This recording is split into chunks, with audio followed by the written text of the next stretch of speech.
Unit number 3 start कर रहे हैं, जो कि हमारे पास सेंट्रल ऑर्बिट है, चैप्टर नंबर 6। इसके अंदर सबसे पहले हम सेंट्रल फोर्स की बात करेंगे। सेंट्रल फोर्स और सकेंद्र बल।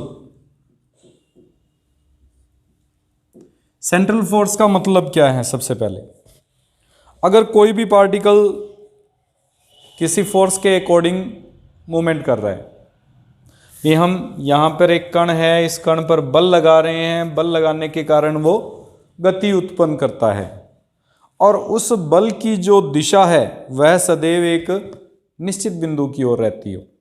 यानी द फोर्स जो अप्लाई किया जा रहा है उस पार्टिकल पर, वो एक डेफिनेट पॉइंट की ओर एग्जिस्ट करता हो, उसकी जो डायरेक्शन है वो ऑलवेज एक डेफिनेट पॉइंट हो। तो इस प्रकार के फोर्स को हम सकेंद्र बल कहते हैं। यानी कोई भी बल किसी कण को गतिमान करने के लिए लगाया जाता है, उस कण पर लगने वाला जो बल है उसकी दिशा यदि केंद्र की ओर हो तो उसे सकेंद्रीय बल, एक निश्चित बिंदु की ओर हो तो उसे सकेंद्रीय बल कहते हैं। और जो पाथ बनेगा हमारे पास उस पार्टिकल के अकॉर्डिंग, उसे हम सकेंद्र कक्ष कहते हैं, जो चैप्टर का नाम है सेंट्रल ऑर्बिट से रिप्रेजेंट कर रहे हैं। फॉर एग्जाम्पल, आपने नॉर्मल जो सैटेलाइट्स हैं उनके मोशन को देखा होगा। सैटेलाइट का मोशन जो होता है वो ऑलवेज एक सन के अराउंड है, उस पर जो फोर्स लगता है वो इन द डायरेक्शन ऑफ हमारे पास सन रहता है, वो अपने रोटेशन भी करता है और उसके साथ में सन की ओर अट्रैक्शन रहता है, उस पर जो फोर्स लग रहा है उसी के कारण ग्रेविटी बनती है और ये सब पार्ट आता है। तो वो जो हमारे पास पार्टिकल का पाथ बनेगा उसको हम क्या कहेंगे? सेंट्रल ऑर्बिट, क्योंकि उस पर जो लगने वाला फोर्स है वो सेंटर के अकॉर्डिंग है, एक डेफिनेट पॉइंट के अकॉर्डिंग है। वो डेफिनेट पॉइंट कुछ भी हो सकता है और उस फोर्स को हम सेंट्रीपिटल फोर्स कहेंगे या सेंट्रल फोर्स कहेंगे। डेफिनेशन लिखो। टॉपिक कर रहे हैं इसमें fundamental equation of central orbit, यानी सकेंद्र कक्षा के मूल समीकरण, जिसमें सबसे पहले हम टॉपिक कर रहे हैं अरीय ध्रुवीय रूप, यानी रेडियल पोलर फॉर्म। अगर हमारे पास रेडियल पोलर फॉर्म की फॉर्म में अगर हम इक्वेशंस को बनाएं या इस इक्वेशन को शो करें तो किस प्रकार की सेंट्रल ऑर्बिट की इक्वेशंस बनेंगी, क्या क्या कंडीशंस आएंगी, उसमें जो बल होगा केंद्रीय बल, उसको ज्ञात करने का फॉर्मूला क्या रहेगा, उसके बारे में हम डिस्कस करेंगे। यहाँ सपोज करते हैं कि एक पार्टिकल है, ये पोल है O, इनिशियल लाइन OX, यहाँ पर हमारे पास एक पार्टिकल P, इस P के कोऑर्डिनेट हम लेके चलते हैं r, theta.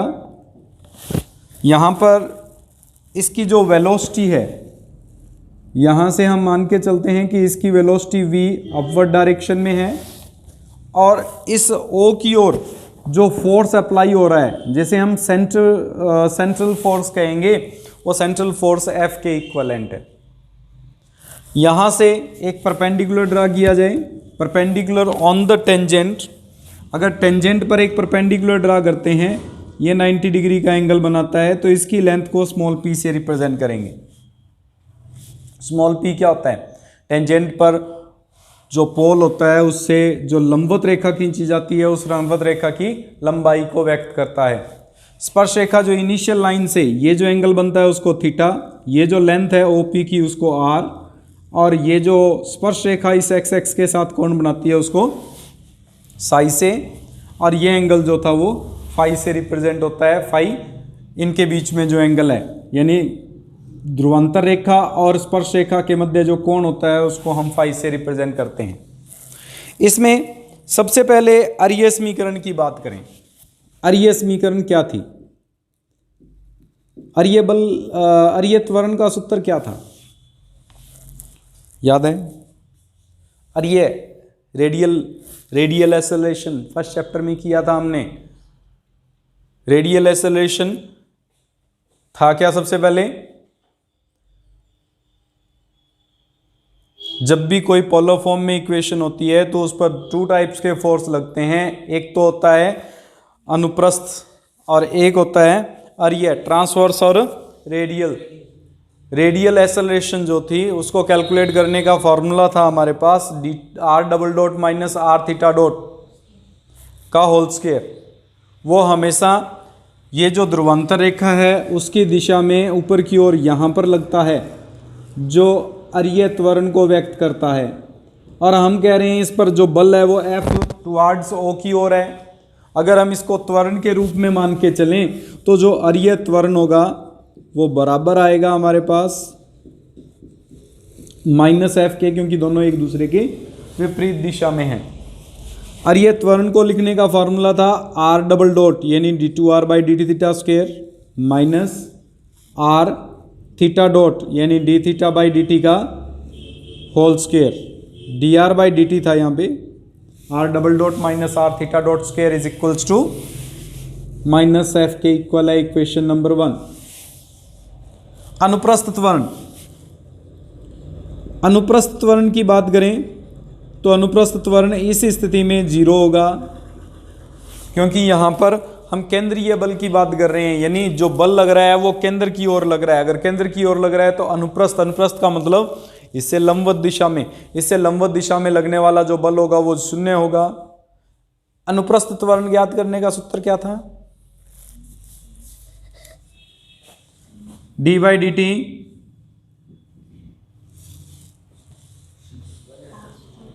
Are square theta dot no 1 upon r d by d t r square theta dot is equals to हमें दिया हुआ है 0 के, आर तो 0 में कन्वर्ट हो जाएगा। डी बाई डी टी है, डी बाई डी टी का मतलब इसका समाकलन कर दें। अगर समाकलन करेंगे तो आर स्क्वेयर थीटा डॉट की वैल्यू किसके इक्वल आ जाएगी? एनी कांस्टेंट सी। इस सी की जगह पर हम एच यूज करते हैं। H is equals to r square theta dot को व्यक्त करेगा। एच एक कोई भी कांस्टेंट है, अचर है, जो इंटीग्रल कांस्टेंट को रिप्रेजेंट करता है, लेकिन यहाँ मोस्ट इंपॉर्टेंट पार्ट होगा इसका जब भी हम यूज करेंगे। तो h is equals to r square d theta by d t, या d theta by d t की value h upon r square से कैलकुलेट की जाएगी। इसमें मोस्टली हम क्या करेंगे, जो 1 अपॉन आर है उसको यू लिया जाएगा, या यू की जगह पर क्या पुट किया जाएगा? 1 अपॉन आर। इस केस में minus 1 upon r square d r by d t square is equals to d u by d t होगा। ठीक है, विद रिस्पेक्ट डिफ्रेंशिएट कर दें, minus 1 upon r square d r by d t is equals to d u by d t को व्यक्त करेगा। और solve किया जाए इसको तो d r by d t की वैल्यू क्या निकाल सकते हैं हम? 1 अपॉन आर स्क्वेयर को क्या लिखा जा सकता है? एक बार एज इट इज रखते हैं, जब आगे यूज होगा तब उस केस में इसको पुट कर देंगे। हम इसको जब सॉल्व करेंगे तो d r by d theta into d theta by d t लिखते हुए d r by d t की ये वैल्यू सब्सटीट्यूट करेंगे। यहाँ पे आ जाएगा d r by d t is equals to minus r square d u by d t. इसका यूज कर लेंगे। उससे पहले इस पार्ट को और सॉल्व करते हैं। D theta by d t is equals to क्या था? 1 अपॉन आर को हम u लिख रहे हैं, तो इसको क्या लिखा जा सकता है? इसमें वैल्यू पुट करनी है हमें, उसके अकॉर्डिंग हम सॉल्व करते जा रहे हैं बस।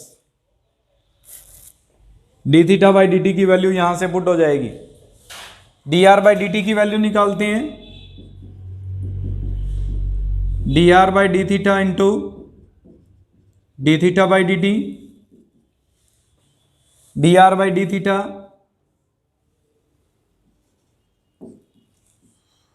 D theta by d t की वैल्यू क्या है? H U square, H U square के अकॉर्डिंग पुट कर देते हैं।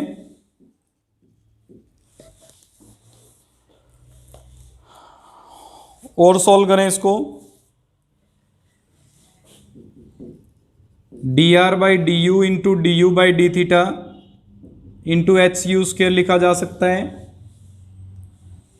1 अपॉन आर अगर u के इक्वल है तो इसका मतलब u जो आर जो होगा वो 1/u के इक्वल होगा, और dr/du की वैल्यू निकालेंगे -1/u² हो जाएगी। इसको लिखा जा सकता है -1/u² du/d into HU², u² to u² cancel, यानी -h du/d लिखा जा सकता है इसको। एक बार अगर और डिफ्रेंशिएट कर दें इसको, यानी d2r/d² निकालें, dt², t के विद रिस्पेक्ट कर रहे हैं, तो -h d2u/d² इंटू d/dt बन जाएगा चेन रूल के अकॉर्डिंग। वापिस इस d/dt की वैल्यू पुट करें तो -h² इंटू d2u/d² के इक्वल आएगा। ये जो वैल्यूज हमने कैलकुलेट की है वो अगर इस इक्वेशन में पुट कर दी जाए तो जो इक्वेशन बनेगी वो हमारे पास आएगी, उसकी ज़रूरत नहीं पड़ी बेटा हमें, जो यहाँ पे हमने कैलकुलेशन की थी इसकी हमारे पास ज़रूरत नहीं थी इक्वेशन नंबर 2 की, डायरेक्ट इसको सॉल्व किया जा सकता था। इसमें हम वैल्यू पुट कर रहे हैं, d2r/dt² की जगह ये वैल्यू पुट करेंगे -h²u² d2u/d² माइनस r की जगह 1/u आ जाएगा इंटू d/dt² का होल स्क्वायर, यानी d/dt की वैल्यू निकाली थी h²u⁴ is equals to -f, minus common आके कैंसिल हो जाएगा, f इज इक्वल्स टू इसमें u से ये कैंसिल हो जाएगा, u³ हो जाएगा, h²u² common u plus d2u/d², या फिर f/h²u² is equals to u plus d2u/d²। ये पोलर फॉर्म में इक्वेशन होगी, जहाँ f जो है वो बल होगा हमारे पास जो दिया गया होगा, h²u², u जो है वो 1/r को व्यक्त करेगा और h एक कांस्टेंट है। इसे हम पोलर इक्वेशन कहेंगे। इस इक्वेशन का यूज करते हुए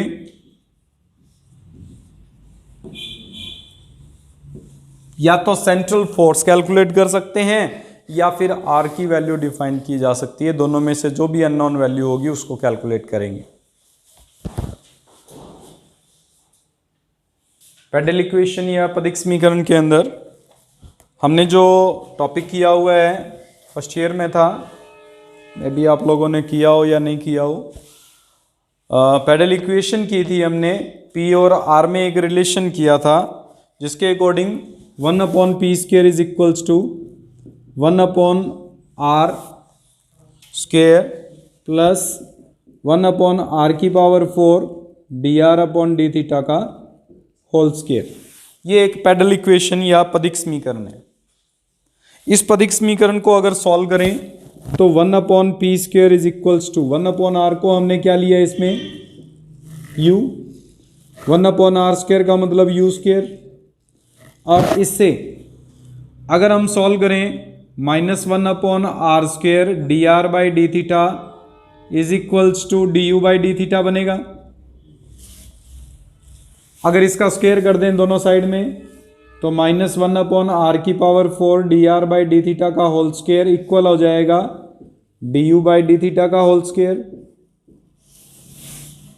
इसका मतलब u² प्लस ये जो टर्म है वो कन्वर्ट हो जाएगी, माइनस नहीं प्लस हो जाएगा, दोनों तरफ स्क्वायरिंग की है इसलिए du/d का होल स्क्वायर में कन्वर्ट हो जाएगा।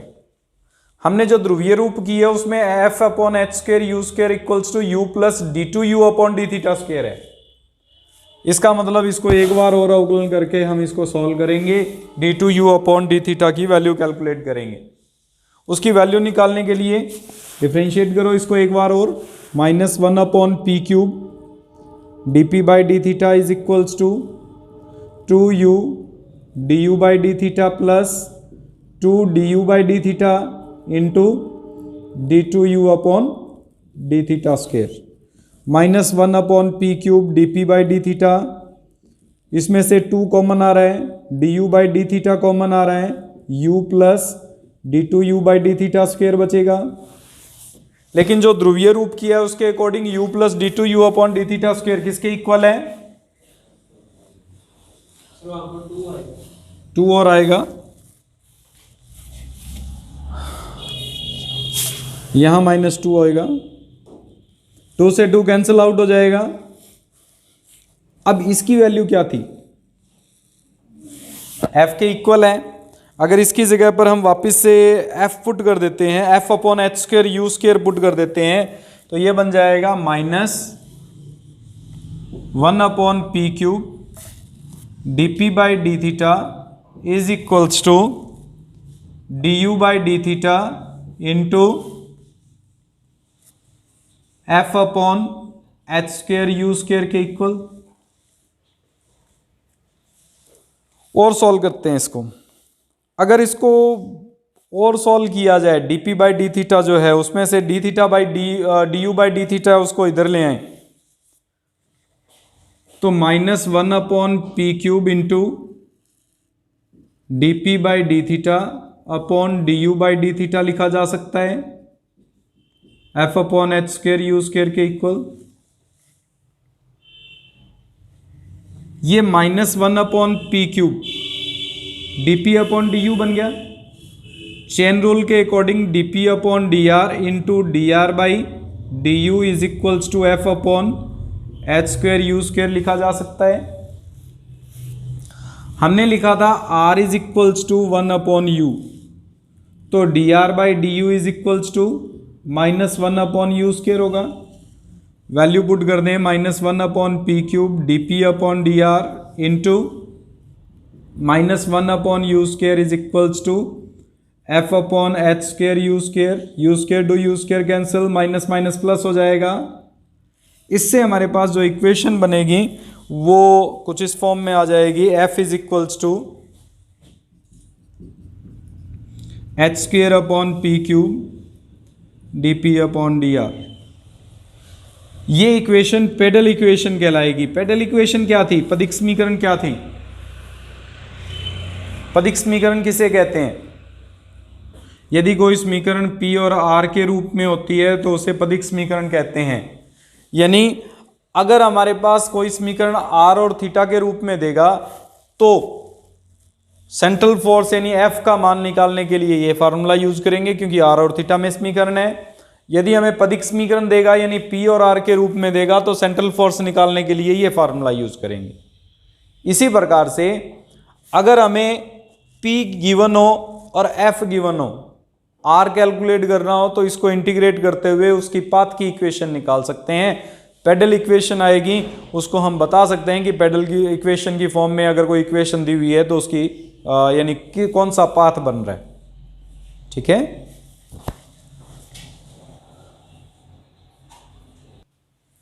इसके अंदर हम बात करेंगे linear velocity of A particle at any point in the central orbit, यानी सकेंद्र कक्षा के किसी बिंदु पर कण का रैखिक वेग क्या होगा उसके लिए फॉर्मूला ड्राइव करेंगे। हमें पता है कि किसी भी बिंदु पर जब रैखिक वेग ज्ञात किया जाता है तो ये मान लो अगर रैखिक वेग है तो इसके दो घटक होते हैं। एक घटक तो होता है x डॉट जो x की दिशा में और y डॉट जो y की दिशा में हो। किसी निश्चित बिंदु पर ये मान लो कि ओरिजिन ना होकर हमारे पास x, y कोई भी बिंदु है जिस पर हम इस वेग को ज्ञात कर रहे हैं, तो मूल बिंदु के सापेक्ष O के सापेक्ष आघूर्ण, आघूर्ण क्या होता है? आघूर्ण, या इसको हम कह दें इंग्लिश में क्या कहेंगे आघूर्ण को? टॉर्क। टॉर्क अबाउट v, हम ये कह दें कि O के विद रिस्पेक्ट v का जो हमारे पास वेलोसिटी का टॉर्क है वो कितना होगा, तो वो बल गुना हमारे पास ये होता है कि वेग और वेग की दिशा में लंबवत दूरी, मूल बिंदु से लंबवत दूरी, तो वेग जो था वो v से व्यक्त हो रहा था, उसकी लंबवत दूरी vp से व्यक्त हो रही थी। ध्रुवीय रूप में ये r स्क्वायर थीटा डॉट के इक्वल होता है, और अगर हम कार्तीय निर्देशांक में ज्ञात करें तो ये होता है हमारे पास y x dot minus x y dot minus y x dot के इक्वल होता है ये। लेकिन हमने अभी अभी आर स्क्वायर थीटा डॉट की वैल्यू जो कंसिडर की थी वो h के इक्वल थी। इसका मतलब v जो होगा वो h अपॉन p के इक्वल होगा। या वी स्क्वेयर जो होगा वो H square upon P square के इक्वल आएगा। लेकिन रिसेंटली जो 1/p स्क्वेयर की इक्वेशन की थी वो u square plus d u by d theta का होल स्क्वेयर थी। अगर ये वैल्यू पुट कर दें तो v square is equals to h square into u square plus d u by d theta का होल स्क्वेयर आ जाएगा, जो कि किसी भी कण की किसी निश्चित बिंदु r कोमा थीटा पर या x कोमा y पर रैखिक वेग को व्यक्त करेगा। जब भी हमें रैखिक वेग का मान पूछा जाएगा तो इस सूत्र का उपयोग करते हुए हमें वेग ज्ञात करना है।